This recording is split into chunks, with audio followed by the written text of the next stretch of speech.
mask of femininity. There is virtually no difference between an unmade-up, bald, naked woman and an unmade-up, bald, naked man, except their reproductive organs.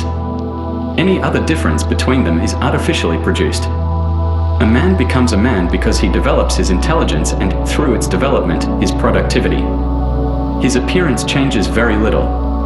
A woman becomes a woman by means of gradual stultification and by deliberately transforming her external appearance, and this differentiation between the sexes is prompted exclusively by women. As we have said, a man is considered masculine only after a series on the part of women. A woman, on the other hand, is the author of her own transformation and produces femininity by means of cosmetics, hairstyle, and clothes. This femininity, synthetic in origin, consists of two different components: emphasis on secondary sexual characteristics and distancing herself by means of masks. Woman makes use of various types of masks in order to make the difference between herself and a given man as conspicuous as possible.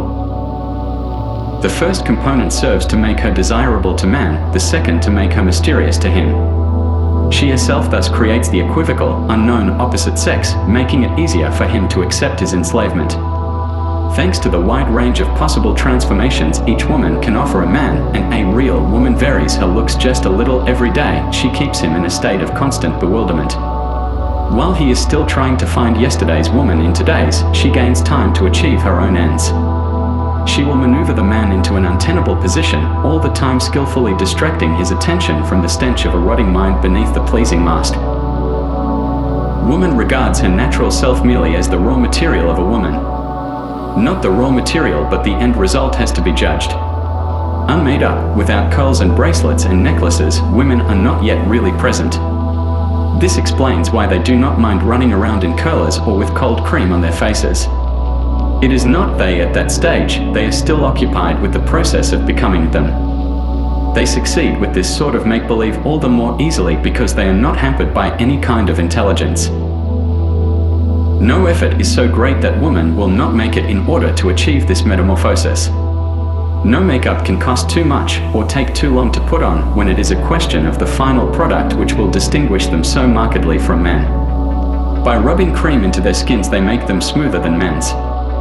Their hair is curled or worn long for the same reason. They do not put black mascara around their eyes for the sake of beauty, it is to make their eyes differ from male eyes, strange, mysterious, disturbing.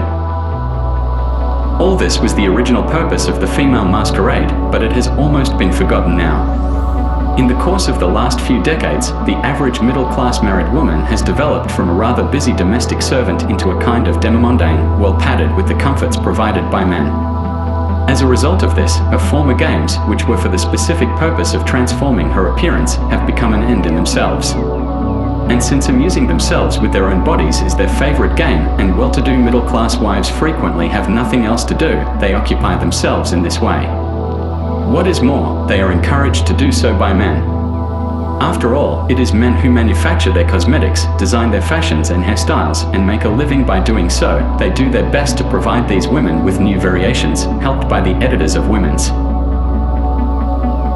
magazines and by women's radio programs. In fact, women have almost succeeded in producing a totally new feminine culture, a sort of women's arts and crafts. In this sanctuary, they live among themselves, disturbed by none, being led to heights, or rather into depths, where no man can follow, apart from those specialized slave labors mentioned above.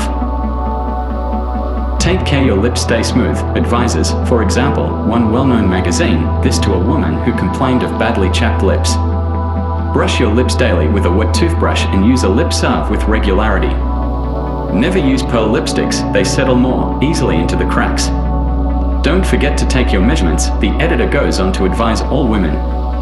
Your pelvic dimensions should never be more than 9 inches larger than your waist nor 3.5 inches more than your bust. Always brush your eyebrows into a becoming sweep before outlining them in pencil. And never draw them in with one straight arch. Instead, follow each hair with a separate stroke. It will look completely natural if the lines are vertical nearest the bridge of the nose and carefully toned with 2 different colors, for instance, gray and brown mixed together. Always keep a mirror in your kitchen. It will help you to control your face. You will notice if you frown or make faces while you are cooking, or if your hair is in disarray. Women are grateful for all these rules. They have not enough imagination to think them out for themselves. They follow them religiously, measuring their pelvic dimensions, brushing their lips, outlining their eyebrows, and hanging up little mirrors in the kitchen to avoid wrinkles caused by thinking. And when they have done all that, more fun and games are waiting. There are actually women today who bathe their breasts daily in cold water for 10 minutes. It makes them firm, you see. There are women who oil their bodies all over every morning and not following medical advice. There are those who twist their hair around 30-odd curlers every few days and spend at least half an hour making up their eyes. And as they, thanks to all these efforts which, a man feels, are totally absurd anyhow, grow stranger, more incalculable, and more feminine with each passing day, it is often precisely this type of woman who attracts the most willing slaves. In the meantime, the game goes on. Anyone who wants to join in the game, to keep up with the coterie, has to observe more and more new rules. For women's demands on each other are enormous. Men have long since dropped out of the game. The opportunities for entertainment offered by one's body have increased enormously and will go on doing so, though, of course, it is inevitable that many women cannot keep up the pace. These will return to their other source of entertainment, the home. As the amount of money available to women depends on the husband's income, women are divided into classes. There are those who have an excellent mask, those whose mask is good, and those whose masquerade is merely adequate. The first group become the idols of all the others, and, thanks to the constant efforts of their public relations organizations, provide a kind of vicarious gratification for them. Even for a woman with an average type of mask, the rules are getting more and more complicated. If she goes swimming, for example, her makeup must be waterproof, her legs and armpits hairless, her body oiled, and her hair completely hidden by a cap covered with rubber flowers. For the supermarket, a matte base with a dab of rouge and light brown mascara is the thing. Funerals require a pale makeup to enhance the effect of her black lace mantilla and an almost invisible lipstick. For a few minutes at a cocktail party, the preparations of dressing and makeup will take hours. There was a time when only one shade of eyeshadow was sufficient. Now it must be 3, white, gold, and green, for example. Her lips must be cared for with salves, lip liners, mother-of-pearl lipstick, and powder. False eyelashes, no longer stuck on in one strip, must be carefully gummed in position, one by one. That is more natural. Her own coiffure must be embellished with an additional hairpiece, and both must always be freshly shampooed and curled. For eye makeup alone, the following are basic essentials: false lashes, a special glue, tweezers for putting the lashes in place, mascara, eyeliner, 3 shades of eyeshadow, 2 shades of eyebrow pencil, powder for the brows, plus a specially angled brush for application, a small brush for the eyebrows, oil-based pads for removing the makeup, and special cream to soothe the eyes. Men adore their women and want them to be divine, exotic, iridescent, that is, feminine. At the same time, they have no desire to watch their hours of slavish narcissistic primping and are getting more and more uncomfortable. They will never understand the pleasure a woman takes in housework, and to them the makeup process is just as degrading. Every man knows that he himself could not care less if a woman wears 3 colors of eyeshadow or 1, just as he knows he has no need of lace curtains or rubber plants in the living room. But he appreciates that other men, or society, demand this of a woman, and he feels intensely sorry because he believes himself to be responsible for this degrading state of affairs. Since he realizes that he and the other members of his sex are interested only in woman's external appearance, for what else is there to interest him, he assumes that his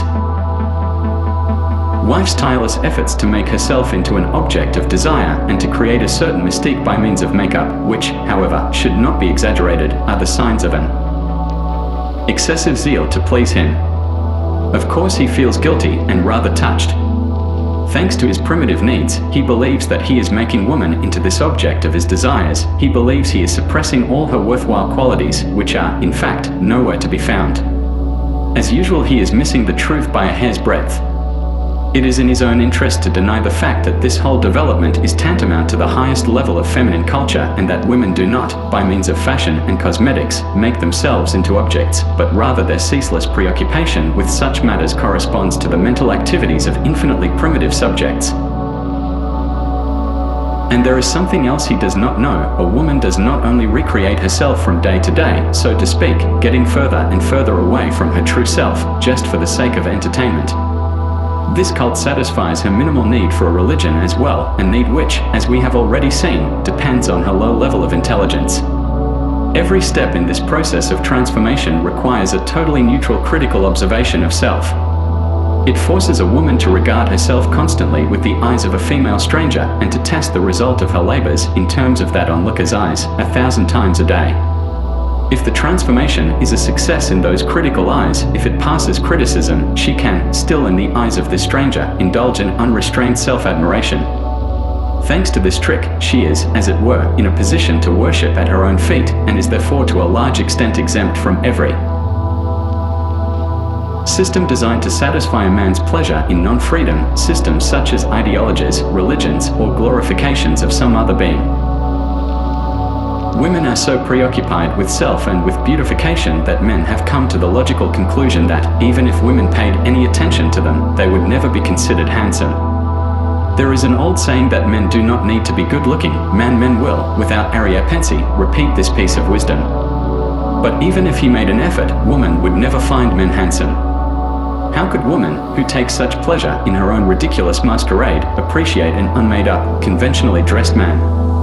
What else would this be but the first step, the raw material, the preliminary sketch for a further stage in human development? In a sense, this implies that all men must be ugly in woman's eyes, and this frees her to choose according to his income and the standard of living he may be able to offer her. Particularly sensitive men seem to have realized this recently and are trying to become beautiful according to the standards of women and for once make an impression on them by means of their outward appearance. In the main, however, these attempts to break away from convention have been doomed to failure. In the first place, men could hardly achieve something overnight which women have been cultivating for centuries. Man's long hair is never as silky nor his skin as delicate as a woman's. His clothes will never be so exquisitely extravagant.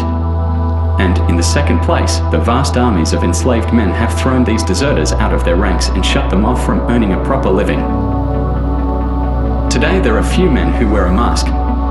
Those who do, poets, painters, rock musicians, journalists, actors, hippies, photographers, need just this sort of disguise in order to earn their money, rather as a kind of contemporary court jester.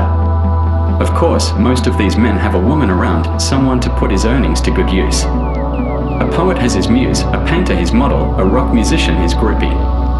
If all men took to growing their hair long, or to wearing chains with pendants around their necks, which, after all, is possible, for every 100 years or so there have been slight changes in men's fashions due to changed working conditions, their long hair would be cut to a uniform length, and those chains around their necks would become a replacement for ties, just as discreet and inconspicuous. The business world as a hunting ground. There are many women who take their place in the working world of today. Secretaries and shop assistants, factory workers and stewardesses, not to mention those countless hardy young women who populate the colleges and universities in ever-increasing numbers. One might even get the impression that woman's nature had undergone a radical change in the last 20 years. Today's young women appear to be less unfair than their mothers. They seem to have decided, perhaps out of pity for their victims, not to exploit men anymore, but to become, in truth, their partners. The impression is deceptive. The only truly important act in any woman's life is the selection of the right partner. In any other choice she can afford to make a mistake. Consequently, she will look for a man where he works or studies and where she can best observe and judge the necessary masculine qualities she values. Offices, factories, colleges, and universities are, to her, nothing but gigantic marriage markets. The particular field chosen by any young woman as a hunting ground will depend to a large extent on the level of income of the man who has previously been her slave, in other words, her father. The daughters of men in the upper income brackets will choose colleges or universities. These offer the best chances of capturing a man who will earn enough to maintain the standards she has already acquired. Besides, a period of study for form's sake is much more convenient than a temporary employment.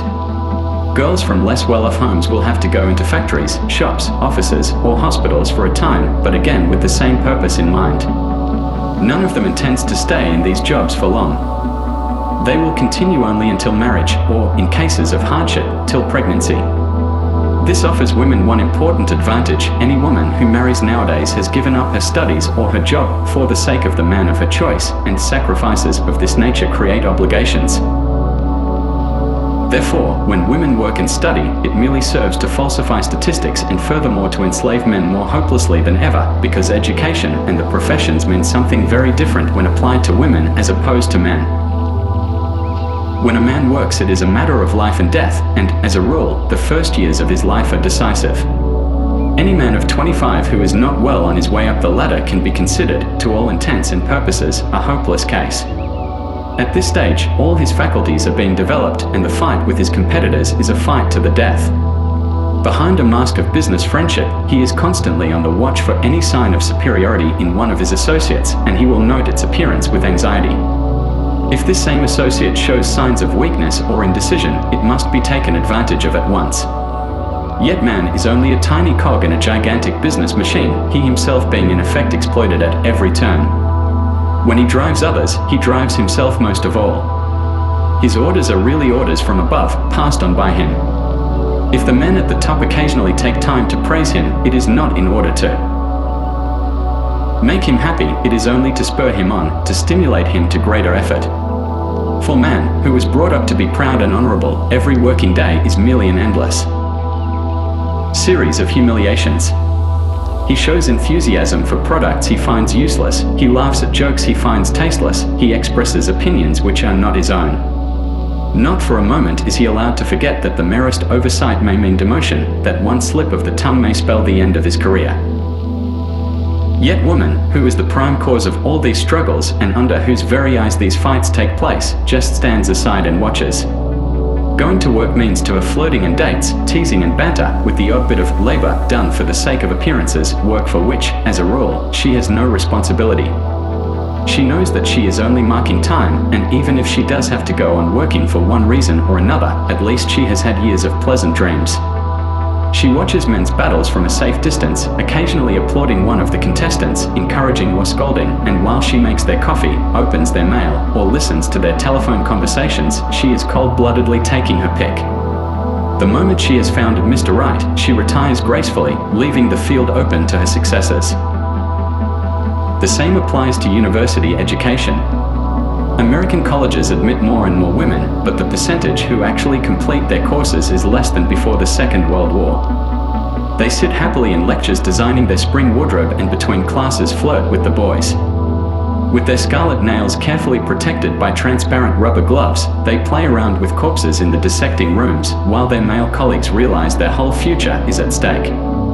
If a woman leaves the university with an engagement ring on her finger, she has earned her degree. Man has hardly begun when he obtains his diploma. Degrees are, after all, easy to come by, you have only to mimize.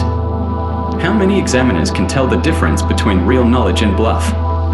Man, however, has to understand his subject as well. His later success will depend on whether his knowledge is well-founded. His later prestige will be built on this, and often other people's lives are dependent on it.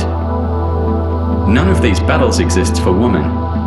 If she breaks off her studies and marries a university lecturer, she has achieved the same level as he has without exerting herself. As the wife of a factory owner, she is treated with greater respect than he is, and not as somebody who at best would be employable on the assembly line in the same factory.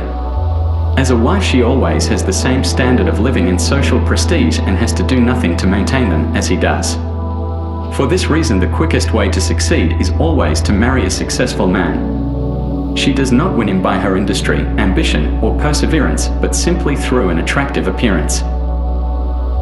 We have already seen what demands the well-trained man makes on a woman's appearance. The best women trainers, without the least effort, catch the most successful fighters among men. The so-called beautiful women are usually those who have had an easy life from their childhood days and therefore have less reason than others to develop their intellectual gifts. Intelligence is developed only through competition. It follows as a logical consequence that very successful men usually have abysmally stupid wives, unless, of course, one considers woman's skill at transforming herself into bait for man a feat of intelligence. It has almost become a commonplace that a really successful man, be he a company director, financier, shipping magnate, or orchestra conductor, will, when he reaches the zenith of his career, marry a beautiful model, usually his second or third wife. Men who have inherited money often take such a supergirl as their first wife, although she will be exchanged over the years for another. Yet, as a rule, models are women of little education who have not even finished school and who have nothing to do until they marry but look beautiful and pose becomingly in front of a camera. But they are beautiful, and that makes them potentially rich.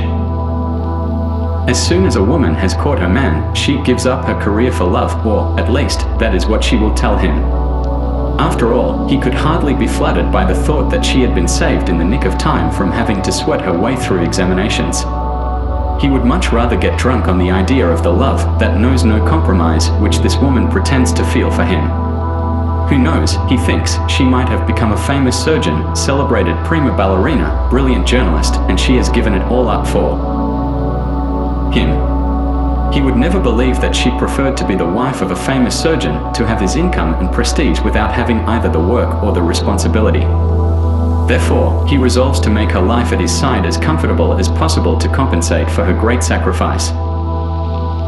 A small percentage, 10 to 20% of women students in industrial countries of the West do, in fact, obtain their degrees before they get married. Despite occasional exceptions, they are, as a rule, less attractive and have failed to catch a suitable provider while still at school. But then, this degree will automatically raise their market value, for there are certain types of men who feel bolstered if their wife has a degree, providing they have one themselves. It is clear evidence of his own cleverness if such a highly educated woman is interested in him.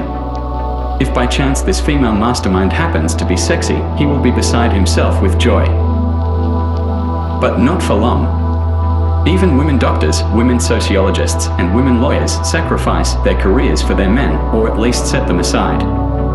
They withdraw into suburban ranch houses, have children, plant flower beds, and fill their homes with the usual trash.